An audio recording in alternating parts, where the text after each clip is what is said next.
Uncle Christmas by Story Nori with wickeduncle.com, the home of brilliant presents.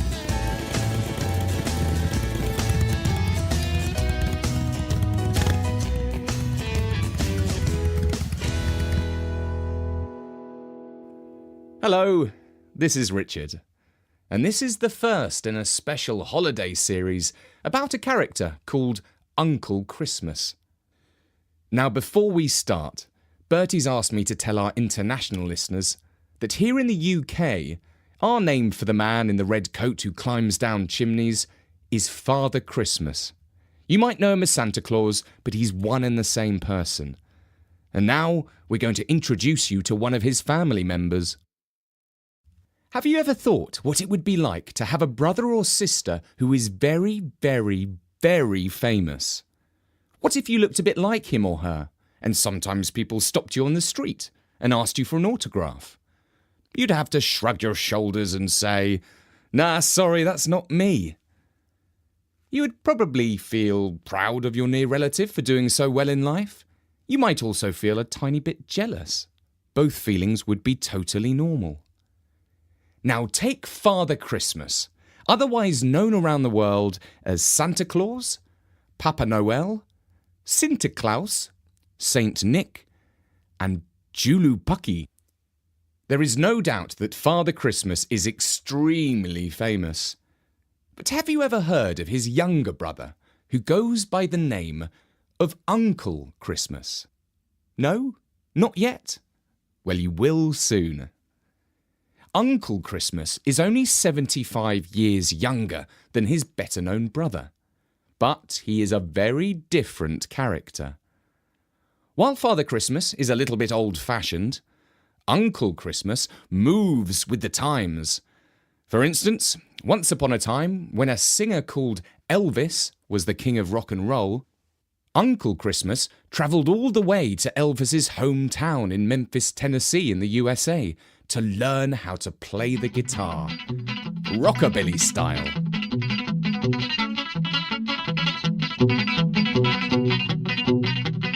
Nowadays, Uncle Christmas has the latest smartphone, of course, but it's no use for calling his older brother because Father Christmas refuses to get a phone. Father Christmas always says, "If you want to get in touch, write me a letter and stuff it up the chimney." Conveniently forgetting that chimneys are rather out of fashion. The years rolled by. In 1972, Uncle Christmas once again showed that he could keep up with the times.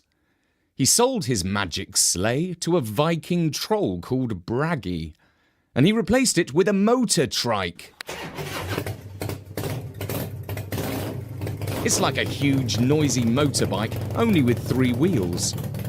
He's modified his trike down the years, and now it can fly. But he does most of his air travel at night, so that people don't notice him breaking the laws of gravity. He also keeps practicing the guitar.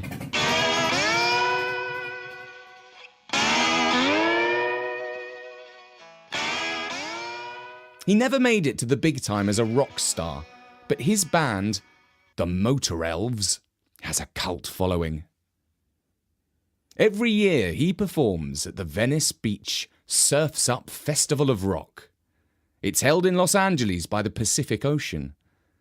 If you were there, you might think you were back in the 70s. Long hair and even longer guitar solos are the style of the place.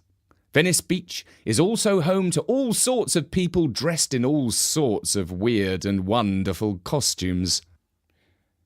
So much so that even a whiskery old gent wearing a red fur-trimmed cloak dress does not seem out of place walking down the beach in the blazing sun. Now, while Uncle Christmas was playing his music up on stage, his older brother, Father Christmas, had unexpectedly turned up in the audience. Uncle Christmas was still buzzing with excitement when he finished playing, but the first thing he said when he saw Benny the Elf was, "Go and tell Father Christmas to come and see me backstage." When the brothers met up, they hugged, which was getting harder and harder as they were both getting fatter and fatter. Uncle Christmas said, "Hey, old-timer, aren't you hot in that red snowsuit of yours?" "Not a bit," he replied. "Don't you recall that the underground elves of Dokalfa made it for me back in the Viking days? Thor's got the only other one like it. It's warm in winter and cool in summer, and it never gets dirty, even down the dirtiest chimney." "You're not still banging on about those filthy old chimneys, are you? What kid has a chimney these days?" "Well, it's true that increasingly I have to break in by the window. It sure ain't like the old days anymore. Ha ha ha.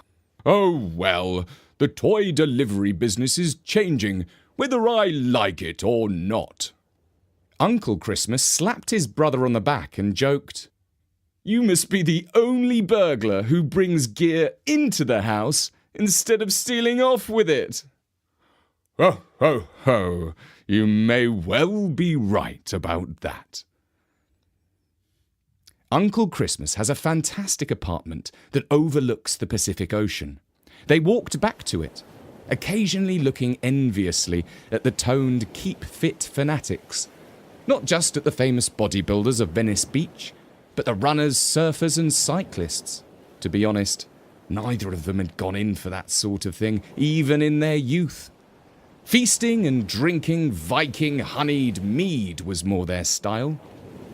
When they got back, the kitchen elves prepared a fabulous dinner and served it on the balcony. It began with rolled herring, imported from Scandinavia, and was followed by beetroot soup, reindeer steak, don't tell Rudolph, baked salmon, wild partridge, Brussels sprouts, and of course, Christmas pudding, even though the month was October. They both love Christmas pudding any time of the year, though, I will tell you a secret, neither of them care much for turkey, which is a New World sort of thing. The trip to California was the first holiday that Father Christmas had taken in over 100 years. Unlike Uncle Christmas, who lived his whole life like he was on holiday. The older brother admitted that he was feeling tired and run down and was struggling to keep up. "Every year Christmas gets bigger and bigger," he said. "And it starts earlier and earlier, which is great for business, but I'm not getting any younger, and it's hard, I admit. It is very hard." "Well, listen," said Uncle Christmas. "How about this year we do a swap?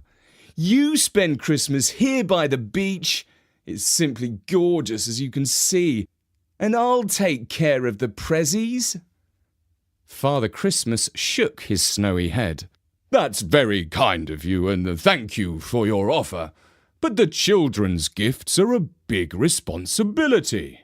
Above all, they are my responsibility. The buck stops with me.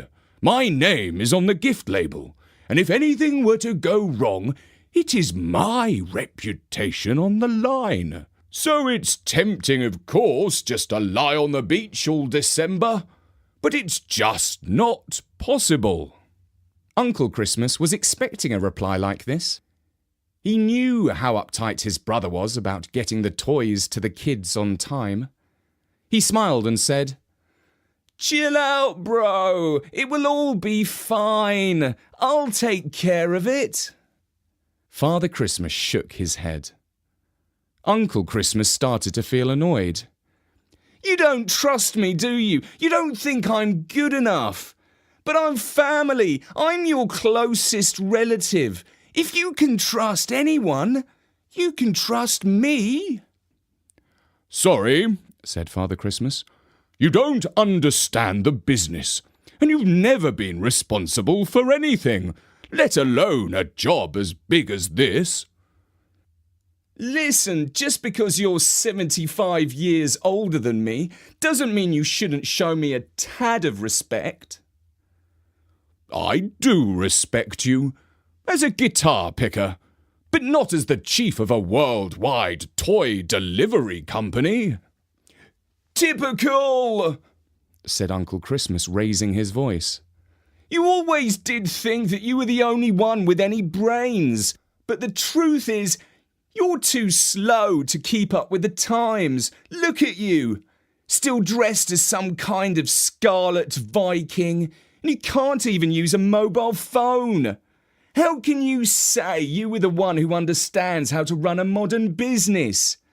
How are the kids supposed to relate to an old, uptight fuddy-duddy like you?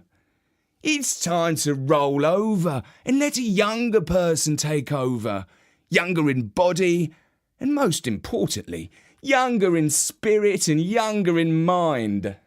Father Christmas was boiling inside with fury, but he managed to keep his temper. Just. He said slowly and between gritted teeth. Well, it's been great to catch up. I enjoyed the rock and roll show, though I didn't see anyone there under half a century old. And thank you for dinner. Please ask your house elf to cool my sleigh, and I will be off to my hotel in Beverly Hills. Sleigh? Exclaimed Uncle Christmas. You're driving around LA in a sleigh, and you think nobody's going to notice you? I will put it into its invisible state, replied his elder brother. And with that, he stood up and went to the living room, where he spent an awkward 5 minutes waiting for Rudolph and his transport. His parting words were, If you are ever in Scandinavia, drop by and see me. Don't forget to dress warm. We have more snow than sand there. After his brother had left, Uncle Christmas stood on his balcony, relaxing in the palm-scented Californian air, and thought, Too right, brother. I might be paying you a visit sooner than you think.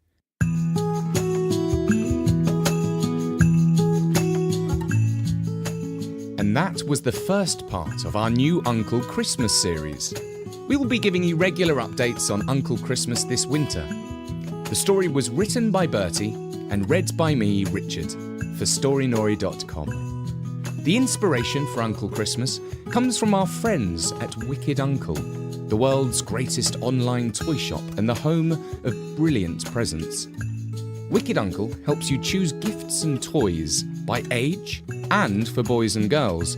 So if you're stumped for what to choose the kids in your life, now you know where to go. They've been here in the UK for a while and have just opened a store for the US. Now, Bertie has asked me to say that although this might sound like a sponsorship message, in fact, it's something slightly different. We are long-standing friends with Wicked Uncle, and we swap ideas for stories and getting the word out about our sites. And don't forget, if you would like to become a supporter of Story Nori, please check out our new Patreon page. You can find the link on storynori.com. For now, from me, Richard, goodbye.